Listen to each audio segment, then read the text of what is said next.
السلام علیکم ورحمۃ اللہ وبرکاتہ۔ بسم اللہ الرحمن الرحیم۔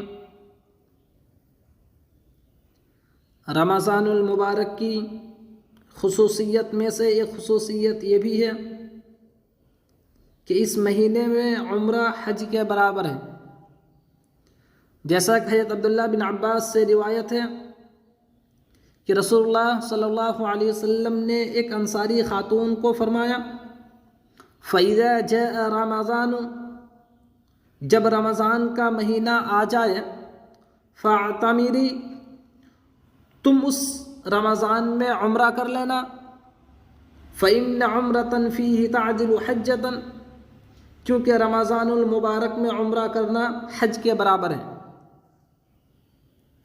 ایک روایت میں اس حدیث کے الفاظ یوں ہیں کہ رسول اللہ صلی اللہ علیہ وسلم نے ایک انصاری خاتون سے کہا کہ تم نے ہمارے ساتھ حج کیوں نہیں کیا؟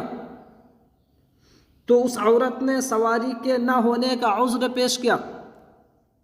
اس پر رسول اللہ صلی اللہ علیہ وسلم نے ارشاد فرمایا، فَإِنَّ عُمْرَةً فِي رَمَضَانَ تَقْضِي حَجَّةً مَعِي، رمضان میں عمرہ کرنا میرے ساتھ حج کی قضا ہے، یعنی جو شخص میرے ساتھ حج نہیں کر سکا وہ اگر رمضان میں عمرہ کر لے تو گویا اس نے میرے ساتھ حج کر لیا۔